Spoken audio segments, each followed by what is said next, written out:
안녕하세요. 믿는 생각입니다. 오늘 이야기해볼 주제는 교회에 어느 정도까지 회의적인 사람이 올 수 있을까입니다. 그러니까 뭐 아주 쉽게 말씀드려서 예수님을 이제 신적 존재로 생각하지 않거나 그냥 100% 순수한 인간으로 본다거나, 그래서 부활은 없고 지금부터 2000년 전에 1세기에 갈릴리와 예루살렘 중심으로 어떤 개혁 운동을 했던 사람, 뭐 정치적 운동이든 아니면 좀 사람들을 따뜻하게 만나주고 격려하고 그런 운동을 했던 사람이든, 그런 100% 풀로 그런 인간 존재로 보는 사람도 우리 신앙 공동체로 함께 할 수 있을까에 관한 질문입니다. 영상을 보시는 분도 다양한 입장이 있을 것 같은데요. 저는 당연히 가능하다고 보고요. 일단 교회로 모인다는 거는 그런 예수님에 관한 이야기의 매력을 느낀다거나, 그러니까 좋아한다거나, 또 자기가 나름대로 소화하면서 실천해 보고 싶은 사람들의 교제 공간이라고 생각하면 될 것 같고요.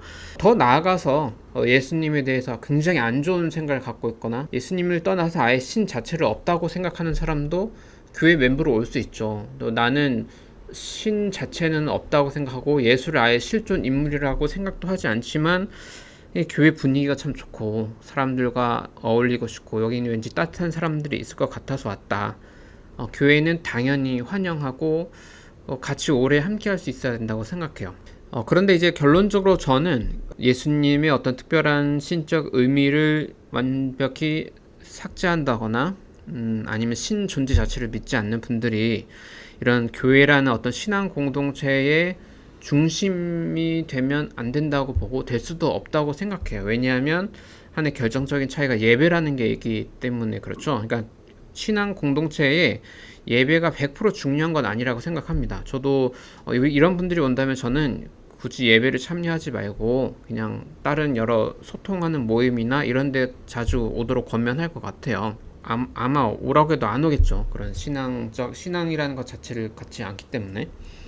하지만 일단 우리가 교회라고 할 때는 신앙의 공동체고 우리가 어떤 종교성이라는 것을 공유하는 곳이어서 우리가 교회는 기본적으로 어떤 교리적인 것을 다 내려놓는다 할지라도 예수님을 우리가 예배의 대상으로 생각하는 거잖아요. 물론 어떤 의미로 우리가 예배하는지, 어떤 의미로 기도하는지 우리가 이제 그것은 조금씩 그 디테일은 다 다를 수 있지만 그럼에도 불구하고 우리가 이제 신의 존재를 믿고 또 예수님 안에서 그 하나님의 어떤 활동이 있었고 예수님을 우리가 100% 이해할 수는 없지만 어떤 특별한 존재로 믿게 된 그리고 이 가치를 중요하게 생각하는 어떤 공통점이 있는 건데, 그랬을 때 오는 그 차별점이 어떤 예배가 되겠고 기도가 될 수도 있겠습니다. 기도도 사실 똑같은 형식으로 기도할 필요는 없는 것 같고요. 각자가 여러 교회 전통 속에서 보고 하나를 고를 수도 있고 아니면 자기만의 방식 기도를 할 수도 있다고 생각해요.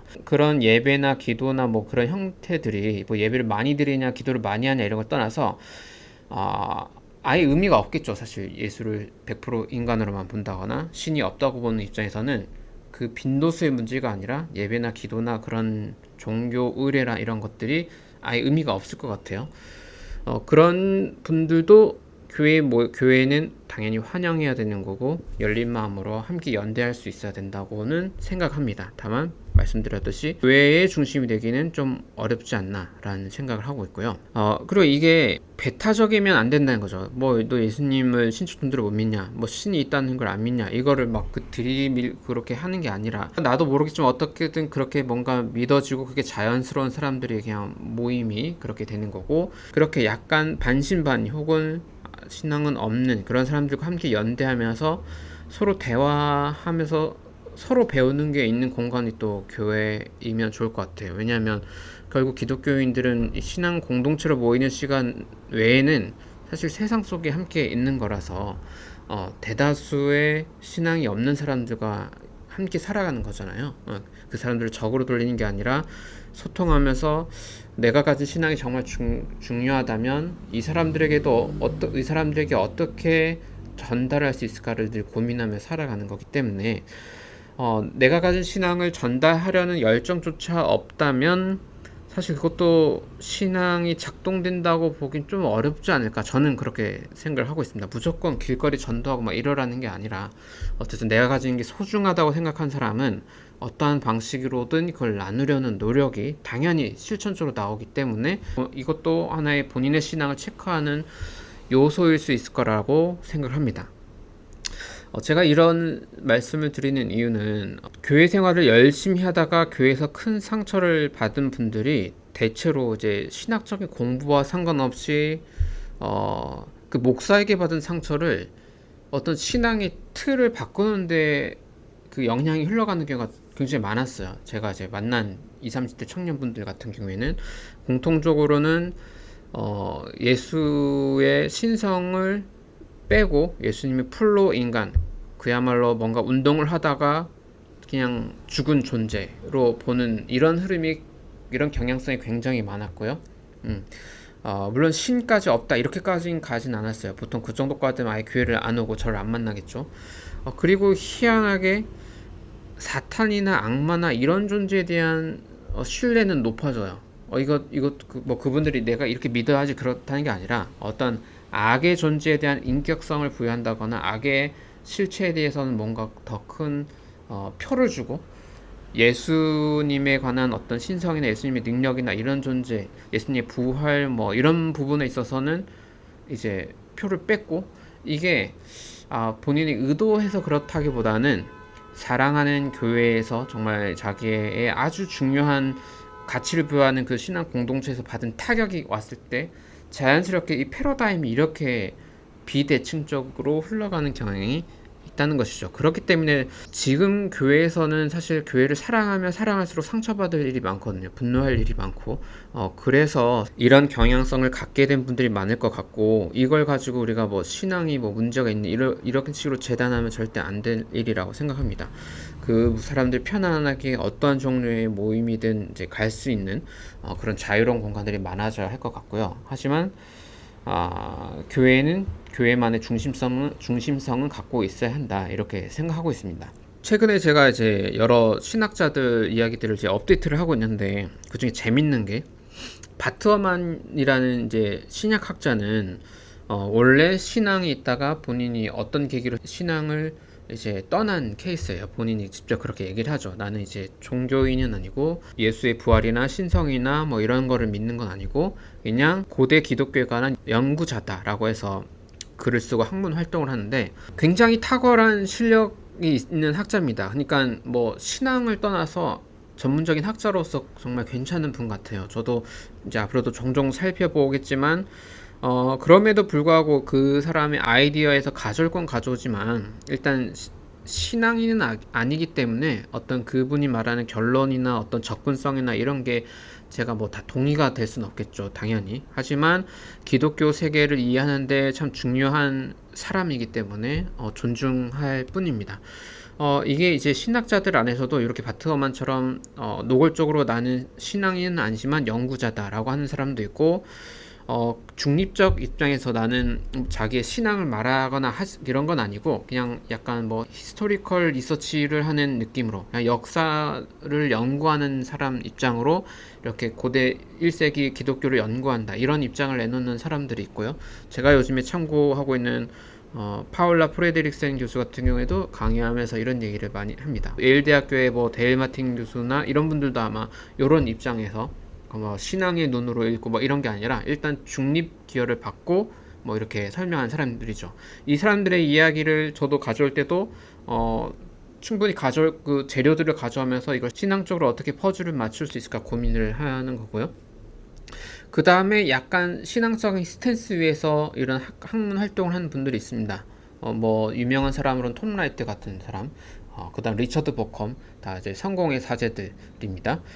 그리고 조세 피츠마이어라고 캐톨릭 신부인데 신약학에서 엄청난 실력자가 있어요. 그러니까 이런 사람들은 또 다른 느낌이에요. 굉장히 신앙적인 이제 코드로 얘기를 하는데 이 학문적 수준이 아까 완전 나는 중립이다. 이제 종교계 안에 있는 게 아니라 학문회장에서 중립을 지키는 사람들 그리고 아까처럼 나는 완전히 무신론자야. 하지만 그냥 연구하는 사람이야. 라는 스탠스 사람들을 할 때 절대 이제 학문적인 레벨이 뭐 더 누가 높다 낫다 이런 건 없는 것 같아요. 제가 빼먹었는데 이제 제가 좋아했던 제임스 던 2년 전에 돌아가셨는데 그분은 이제 개신교 쪽 신학자입니다. 근데 제임스 던 같은 경우에는 독특하게 어떤 개신교의 어떤 특정 교단 교리에 얽매이진 않습니다. 사실 독특한 게 아니라 이게 정석이죠. 대부분의 신약 학자들은 자기의 그 장이 있지만 이제 그 교단 권력에 휘둘리진 않기 때문에. 근데 또 어떤 분들은 예를 들어 조세 피츠마이어 같은 경우에는 또 굉장한 실력가인데 또 캐톨릭 얘기를 또 엄청 많이 한단 말이에요. 그래서 그런 면에서 좀 독특하고, 톰 라이트는 아마 설교도 좀 많이 하는 것 같아요. 그러다 보니까 약간 목회자이기도 하면서 신약학자이기도 하면서 해서 공부를 하는 사람 입장에서는 조금 좋진 않아요. 너무 할아버지틱하게 이제 마크를 길게 이제 조금 이렇게 수사학적으로 막 해서 좀 그렇습니다. 자, 어쨌든 다양한 스탠스가 있는데 때로는 중립기어를 박은 나는 진짜 역사 연구를 하는 마음을 하고 있다라는 이 신약학자들의 글이나 혹은 때로는 무신론자지만 신앙이 없지만 그냥 연구를 하는 사람들의 글이 더 도움이 될 때도 있어요. 왜냐하면 요 성공회나 캐톨릭이나 아니면 뭐 특정 개신교 안에 그 신앙이 있는 연구자가 너무 자기가 가진 그 틀 안에서 이게 이제 그로만 보기 때문에 그 약간 그걸 못 벗어나는 경우들이 좀 있어서 사실은 이걸 벗어난 분들의 연구가 더 도움이 될 때도 있습니다. 다만 어려운 점은 그야말로 여기는 이제 우리가 종교라고 할 수 있는 세계는 아니고 그냥 신학 연구기 때문에 바로 그대로 교회 공동체에서 우리가 신념으로 가져오긴 어렵죠. 교회 공동체 소개는 할 수 있지만 저는 이제 가능하면 소개를 두루 하려는 편이고, 소개를 두루 하려는 이유 중에 하나는 말씀드렸듯이 이미 교회 안에 특히 저처럼 개척교회를 하고 그래서 기성교회와 다르게 하는 경우에는 기성교회에서 상처를 받거나 분노가 있어서 오거나 혹은 기성교회에 맞지 않는 신앙 문제를 고민하면서 교회를 다니지 못하는 분들이 종종 오는 경우가 있는데, 사실 이 모든 바운더리를 다 같이 의논해 볼 필요가 있어요. 교회 모임에 오신 분들의 스탠스도 그야말로 거의 비종교적 스탠스가 있는 사람이 있고, 굉장히 뜨거운 신앙이 있지만 그래도 나는 교회에서 조금 이제 객관적인 이야기를 하고 싶은 사람도 있고, 또 그냥 이 뜨거운 어떤 스탠스를 가지고 요 입장에 맞게 이야기만 하고 싶은 사람도 있고, 굉장히 섞여 있기 때문에 우리는 여러 입장을 생각해 볼 필요가 있죠. 그리고 이게 도움이 되는 건 교회에서의 몇 시간의 모임이 끝나면 결국 우리는 대다수의 시간을 신앙이 없는 사람들 세계 속에 살아가는 곳으로 돌아가기 때문에 우리가 너무 하나의 특정한 틀 안에서만 얘기하는 게 도움이 안 될 수 있는 거죠. 우리가 세상 속에서 선교사로 살아가려고 할 때 너무 이제 모든 언어들을 보다 특정 틀 안에서 아주 좁은 의미로만 다 생각하고 있으면 교회 바깥의 사람들과 대화하기 어렵잖아요. 그렇기 때문에 이렇게 영역을 넓혀서 생각하는 게 필요한 것 같습니다. 자, 이제 정리를 하자면 신학자들은 이런 여러 입장 스탠스를 정하고 연구를 하기 때문에 이제 공부를 하는 사람들은 그런 입장들을 생각해 가면서 같이 어우러져서 공부를 할 필요가 있는 거고, 근데 이제 교회 현실, 특히 한국 교회 현실에서는 누군가가 이걸 막 공부를 하면서 하다가 무신론자가 된다거나 아니면 뭐 이렇게 한다 이런기보다는 제가 볼 땐 대부분은 교회에서 받은 어떤 상처가, 감정적 상처가 이제 하나님에 대한 어떤 신뢰가 떨어지고, 그러다 보니까 또 입맛에 맞는 게 이제 점점 요 신앙의 글들, 신앙적 색채가 있는 글들보다는 점점 약간 중립적 혹은 더 나가서 이제 무신론적 입장에서 그냥 이야기를 하는 쪽이 좀 더 기호에 맞게 되는 흐름이 좀 있긴 한 것 같습니다. 그래서 우리는 모든 스탠스를 존중하고 모든 스탠스의 이야기를 편하게 할 수 있게 서로 배려해야 되지만, 단 주의해야 될 거,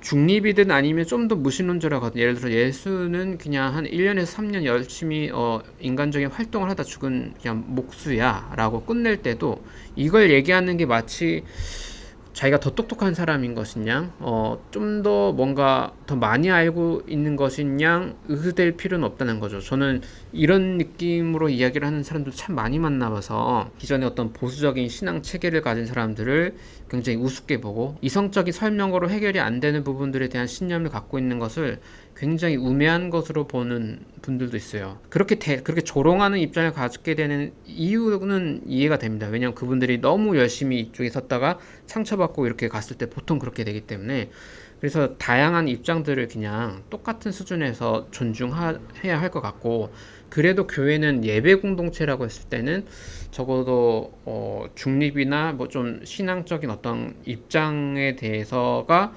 교회의 방향성이어야 하는 건 어쩔 수 없는 것 같아요. 이 정도는 좀 이해를 해줄 필요가 있는 것 같습니다. 서로 신앙이 없다, 혹은 서로가 나는 그냥 예수를 신으로 믿지는 않고 그냥 하지만 그냥 신적 존재를 믿는다라는 입장을 가진 분들이 오셨을 때도 요 정도는 배려해 줄 수 있어야 교회 공동체가 운영이 될 수 있을 것 같아요.